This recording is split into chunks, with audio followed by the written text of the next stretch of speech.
Hoy continuaremos con el estudio Al Dios no conocido, en su segunda parte, basado en Hechos capítulo 17, versículo 24.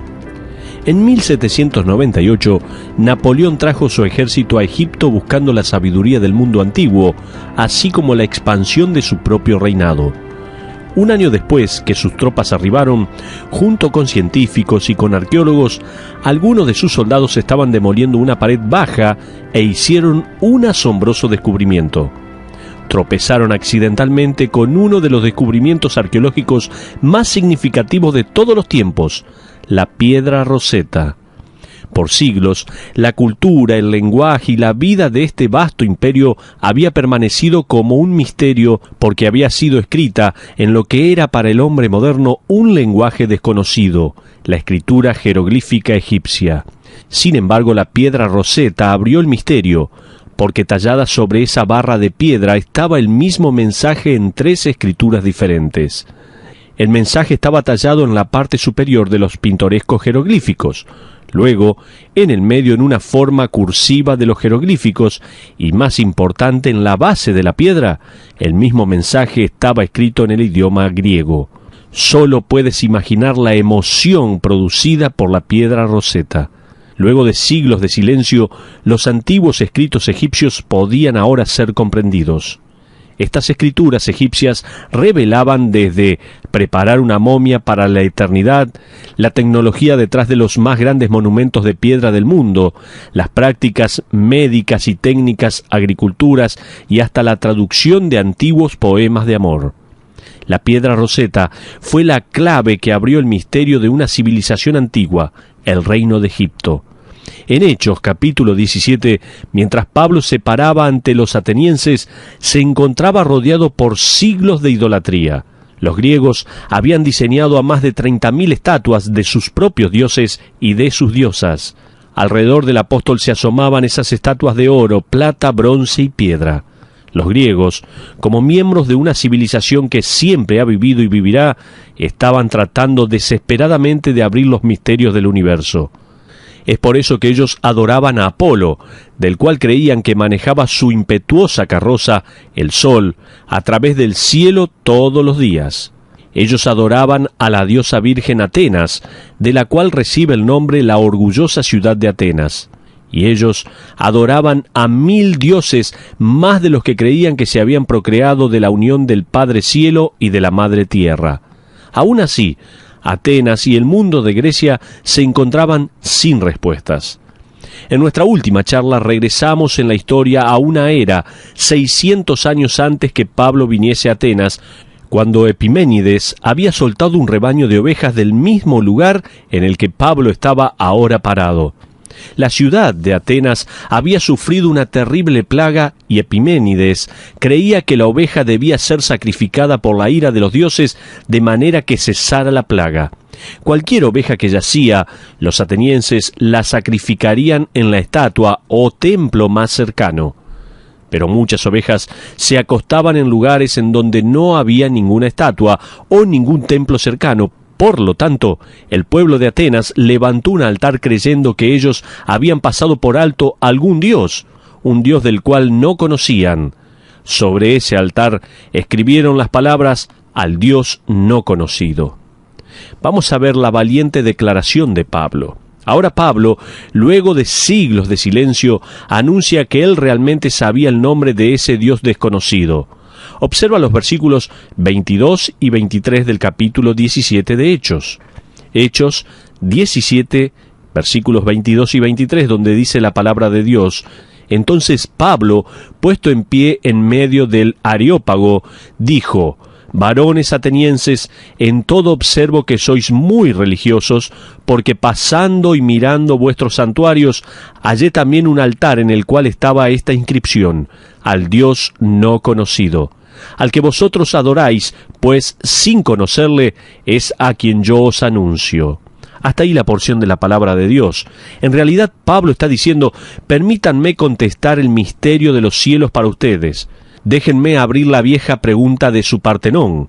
El Dios que falta, el único Dios vivo y verdadero, tiene un nombre.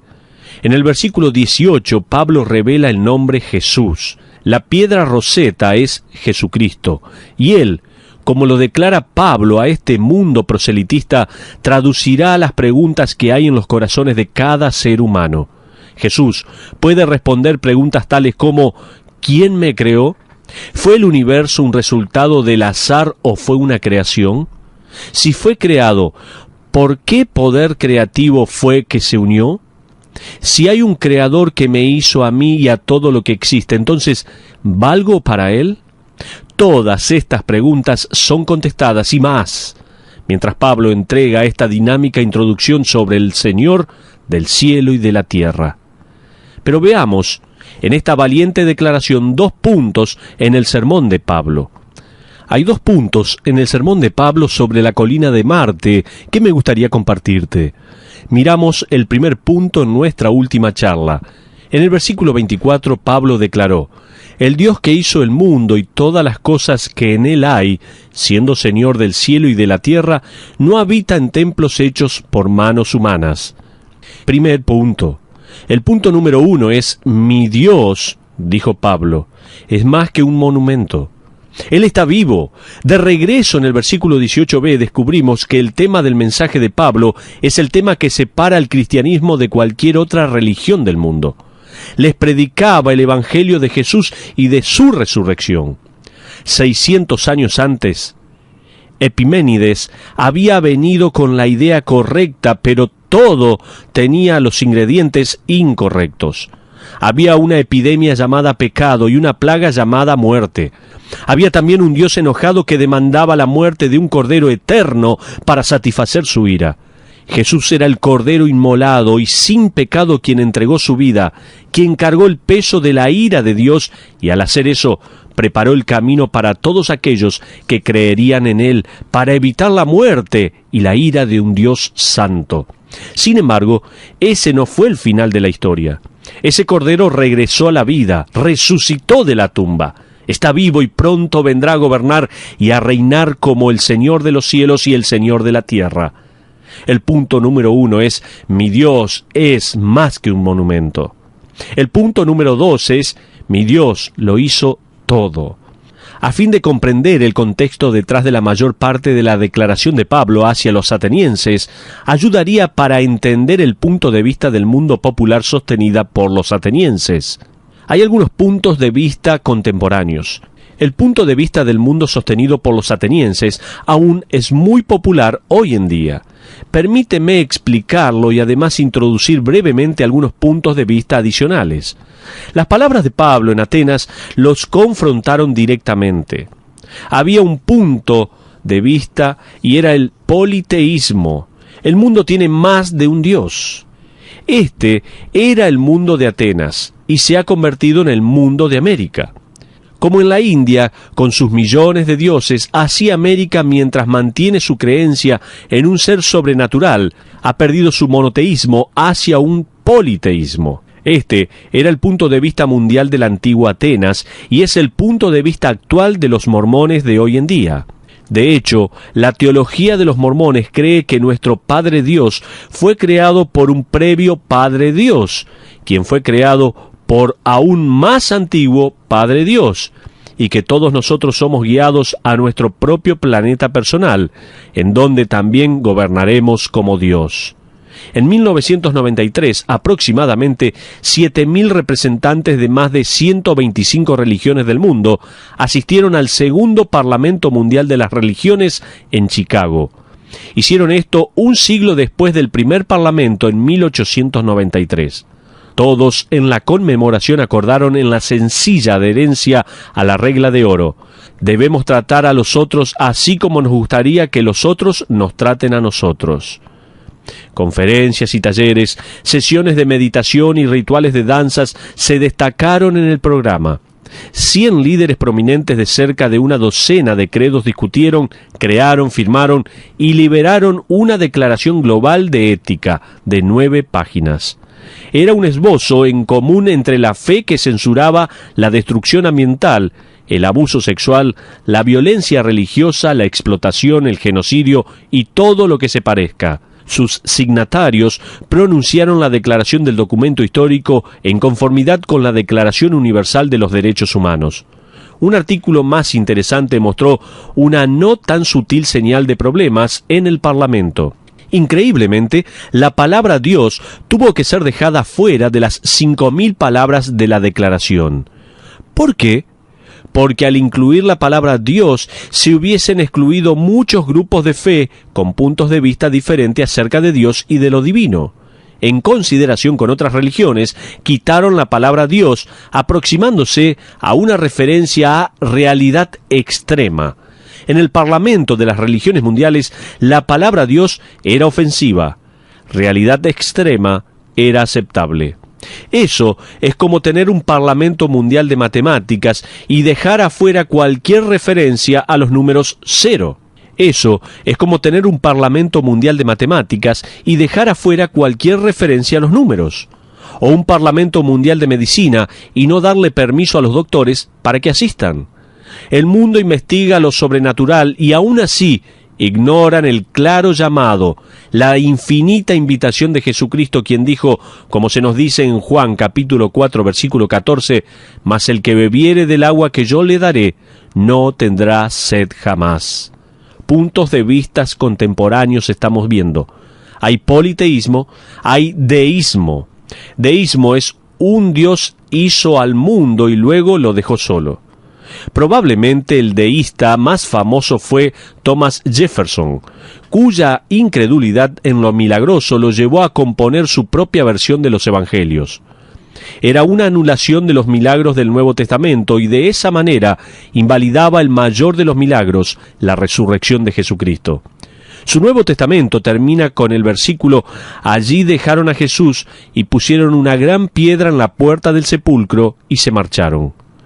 El deísmo niega la intervención de Dios en los asuntos del hombre. Mientras que existe un Dios y de hecho Él creó todo lo que hay, de ese punto en adelante, de alguna manera Él se marchó. Por lo tanto, Dios nunca se involucró en su creación. El deísmo no está muerto. Dicho sea de paso, fue capturado en la canción mejor vendida a la distancia del CD titulado Experimentando lo Divino. La canción incluye las palabras «Dios nos está mirando», «Dios nos está mirando a la distancia». Dios no nos está mirando desde la distancia.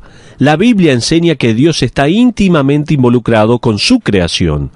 De hecho, como veremos en un momento, el apóstol Pablo expondrá claramente un interés profundo y un trato involucrado de la creación por el Dios creador. Pero no solamente hay politeísmo, no solamente hay deísmo, sino también hay panteísmo. Panteísmo es Dios es el mundo es Dios. Con el panteísmo todo es divino y lo divino se encuentra en todo. Este es el pensamiento popular representado por el hinduismo, el budismo y el movimiento de la nueva era.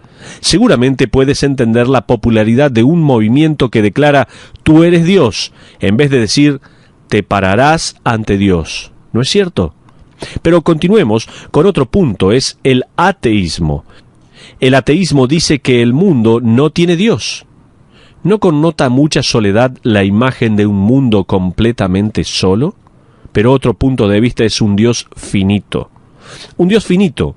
El mundo tiene un Dios limitado. Este punto de vista no se adhiere al pensamiento de un poderoso Dios creador. El mundo envuelto por un Dios quien fue y es supremamente inteligente, pero que no tiene el suficiente poder como para mantener al mundo en una dirección correcta. Harold Kushner es un popular adherente a este punto de vista, principalmente porque existe lo malo en el mundo y a las personas que creen en Dios les suceden cosas malas. Si Dios fuera todopoderoso, no podría detener que les sucediesen cosas malas a ellos. Las Escrituras responderán a eso como el mismo Dios dice en Isaías capítulo 55 versículo 9 en su última parte: «Así son mis caminos más altos que vuestros caminos, y mis pensamientos más que vuestros pensamientos».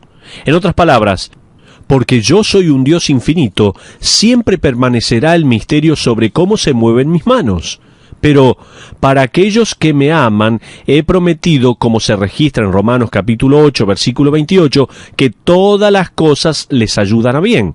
No que todas las cosas son buenas, sino que todas las cosas les ayudan a bien. A los que aman a Dios, a los que conforme a su propósito son llamados. ¿Y qué propósito hay en eso? ¿Confort? ¿Salud? ¿Prosperidad? No. El versículo siguiente dice que el propósito de Dios es que tú puedas ser hechos conformes a la imagen de su Hijo. La creencia de un Dios finito dice, podemos sacar a Dios del apuro si tan solo comprendemos que Él no es lo suficientemente poderoso como para cuidar del universo. Sin embargo, en realidad, ellos no lo han sacado del apuro, lo han sacado del trono. Pero también, pensando en diferentes puntos de vista contemporáneos, estuvimos viendo el politeísmo, también vimos el deísmo, el panteísmo, el ateísmo, el punto de vista de un Dios finito, pero ahora miremos al teísmo. Finalmente, teísmo dice que el mundo fue creado por un Dios personal y todopoderoso. Observan el versículo 24 de Hechos capítulo 17, que Jesucristo es el Señor del cielo y de la tierra. Es decir, Él es el Maestro soberano sobre todo lo existente. En el libro de Daniel capítulo 4, versículos 34 en su última parte y 35 declaran así: cuyo dominio es sempiterno y su reino por todas las edades. Todos los habitantes de la tierra son considerados como nada, y Él hace según su voluntad en el ejército del cielo y en los habitantes de la tierra, y no hay quien detenga su mano y le diga, ¿qué haces? Hasta ahí la porción de la palabra. Dicho de otra manera, este gobernante soberano no depende de nadie. Él no responde ante nadie, ni siquiera ante ti o ante mí. El Salmo capítulo 103, versículo 19 dice, Jehová estableció en los cielos su trono, y su reino domina sobre todos. ¿Qué derecho tiene Dios para gobernar sobre todo lo que existe? Tal vez te preguntas. Pablo respondió en el versículo 24a, que Dios es el soberano apropiado del cielo y de la tierra, porque Él es el Dios que hizo el mundo y todas las cosas que en él hay. ¿Sabes por qué el corazón de un hombre rebelde discute contra el hecho de la creación teísta, contra el hecho de que Dios creó todo lo que existe? ¿Sabes por qué? Porque si Él creó todo lo que hay, entonces Él también tiene el derecho de gobernar a todos los que viven. Este es entonces su planeta, no el nuestro. Este es su sol y su luna y sus estrellas, no las nuestras. Finalmente, como el mismo apóstol Pablo va a declarar más adelante, y este es el verdadero punto de vista en cuestión con el hombre que no ha sido regenerado, la humanidad un día se parará ante su Dios creador y dará cuenta de sus obras y de su adoración. Debido a eso, el hombre se niega tosudamente a aceptar a un Dios creador. Si ese juego de dominó se cae, entonces todos estamos en grandes problemas. Pablo declara, mi Dios lo hizo todo. Pero sigamos adelante un poco más.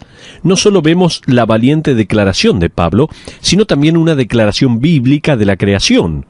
Observa que en ninguna parte de Hechos capítulo 17, Pablo intenta probar la existencia de Dios. Él simplemente declara que es Dios. Vamos a ver los pasajes críticos de las Escrituras. Este es como el principio de tu Biblia, el cual simplemente declara en Génesis capítulo 1, versículo 1, en el principio creó Dios los cielos y la tierra. En Isaías capítulo 45, versículo 18, el profeta describe a Dios como el que formó la tierra, el que la hizo y la compuso. Jeremías abarca el mismo tema cuando declara en el capítulo 10, versículo 12, el que hizo la tierra con su poder, el que puso en orden el mundo con su saber y extendió los cielos con su sabiduría. Jeremías también dijo palabras sobre las cuales nosotros cantamos en una canción en el capítulo 32, versículo 17. Oh Señor Jehová, he aquí que tú hiciste el cielo y la tierra con tu gran poder, y con tu brazo extendido, ni hay nada que sea difícil para ti. En el Nuevo Testamento leemos la misma clara y dogmática declaración. Observa en Efesios capítulo 3, versículo 9 en su última parte: Dios que creó todas las cosas, dice la palabra. Colosenses capítulo 1, versículo 16, señala específicamente a Jesucristo como el agente creativo en el registro de la creación en el libro de Génesis.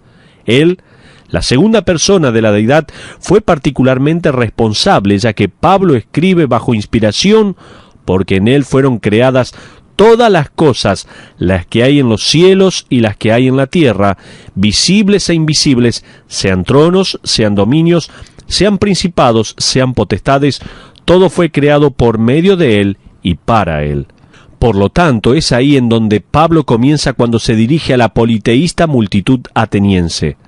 ¿Por qué? Porque creo que si una persona puede creer en la primera creación de Dios, entonces está preparada para creer en la segunda creación, la nueva creación de los hombres y de las mujeres pecaminosas, por medio de la redención. Y si una persona puede creer en una segunda creación, no tendrá ningún problema en creer en una tercera creación, como se describe en Apocalipsis, el cual revela la creación futura de un cielo nuevo y de una tierra nueva. Pero veamos ahora argumentos eternos para un creador. Ahora observa otra vez la primer parte del versículo 24. Pablo declara: el Dios que hizo el mundo y todas las cosas que en él hay. Hay un argumento cosmológico, debe haber una causa detrás de los efectos. La palabra original de Pablo traducida para mundo es la palabra griega cosmos. Esta como una elección inteligente de palabras sencillamente porque Homero, el antiguo héroe de Atenas, usó esa palabra para hablar del sistema griego de orden de su gobierno. Otro ateniense brillante llamado Platón utilizó la palabra en el orden en el cual una mujer utiliza su maquillaje. Primero esta capa, luego aquella otra. Probablemente se metió en problemas con la señora Platón por utilizarla a ella como una ilustración en su clase número 101 de filosofía. El significado básico de cosmos abarca la idea de arreglo y de orden. Cuando la palabra pasó a referirse al universo, ésta llevó consigo la idea de orden en el universo. Uno de los argumentos para la creación de parte de Dios es el argumento cosmológico, es decir, desde que vemos los efectos del orden, debe haber una causa detrás de los efectos. Pero también hay un argumento teológico. Un diseño complejo demanda de un diseñador divino. Otro argumento para el creacionismo es el argumento teológico, es decir, la creativa complejidad de la creación demanda un diseñador divino. Déjame darte un par de ejemplos mientras terminamos nuestra exposición. Y permíteme decir que no me considero a mí mismo un apologista, especialmente cuando se trata de la ciencia como ilustración. Ciencia era una de esas clases de las que sobrevivía al límite al fin de poder graduarme. Soy como ese niño de 5 años quien regresó a casa después de la escuela dominical muy contento. Su maestra le había contado a la clase la historia de Adán y Eva y de que Eva fue creada de la costilla de Adán. Unos días después, el pequeño estaba corriendo cuando le agarró un calambre en el costado. Corrió hacia arriba y anunció: «¡Mami, creo que estoy teniendo una esposa!». ¡Qué gracioso este joven! Como él, yo admitiré que estoy fuera de mi cabeza, pero amo leer e investigar. La primera ilustración del maravilloso diseño de la creación, el cual demanda un diseñador, proviene de un libro escrito por un inconverso. Un bioquímico ha sacudido al establecimiento con una publicación titulada La caja negra de Darwin. En este libro, él argumenta que los sistemas complejos no podían haber evolucionado, ellos debieron haber sido diseñados. Permíteme leer algunos comentarios editados de este libro. En 1800, los tiempos de Darwin, la célula era tan solo una caja negra cerrada. Esa es la idea detrás del título del libro. Darwin asumió que el interior de la célula era simple. Ernest Haeckel, un discípulo de Darwin, creía que una célula era un simple grumo pequeño de carbón. Esto fue antes de la invención de la clase de teología que nos permitiría ver dentro de una célula con toda su complejidad. Darwin no tenía esa habilidad, pero esto fue lo que Darwin dijo: si se pudiera demostrar que cualquier órgano complejo en existencia, el cual posiblemente no hubiera podido ser formado por numerosas sucesivas y pequeñas modificaciones, mi teoría se quebraría por completo. La llegada del microscopio electrónico ha permitido la investigación de complejidades a nivel celular. Un ejemplo de un complejo sistema irreducible, es decir, un sistema que tiene que tener en orden A, B, C, D, y si cualquiera de los pasos fuera quitado, el sistema se caería. Considera la coagulación de la sangre luego de que se produce un corte en la piel. La formación de un coágulo de sangre nos resulta tan familiar como la mayoría de las personas no le da mucha importancia, a menos que sean personas, como algunas de nuestra iglesia, que tienen hemofílicos en sus familias y entonces le dan mucha importancia. La investigación bioquímica, sin embargo, ha demostrado que la coagulación de la sangre es un sistema entretejido muy complejo que consiste en una multitud de partes interdependientes. La ausencia de cualquiera del número de los componentes causa una falla en todo el sistema. La sangre no coagula en el tiempo indicado o en el lugar apropiado. Existe un diagrama científico con varias líneas llamadas la cascada, el cual muestra el sistema que opera en tu cuerpo a fin de que la sangre coagule. Si tiras cualquiera de los puntos fuera de la fórmula, el sistema completo colapsa. Este bioquímico está diciendo que esta clase de sistema irreducible no puede evolucionar porque depende de que pasen otros factores. Él dice: ¿podría esta complejidad irreducible haber evolucionado a través de un proceso gradual? El hecho es que ninguno sobre la Tierra tiene la vaga idea sobre cómo se produjo la cascada de la coagulación. Ese es un punto en el cual nosotros, como creyentes, discutiríamos un poco con él. Coagulación sanguínea, concluiría, es un paradigma de la asombrosa complejidad que subraya el más aparentemente simple complejo corporal. Enfrentados con tal complejidad debajo del simple fenómeno, la teoría darwiniana se silenció.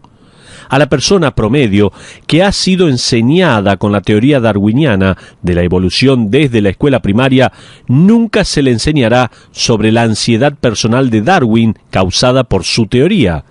Él había rechazado los registros bíblicos sobre la creación y, de hecho, al Dios bíblico, y él pagó un pesado precio emocional.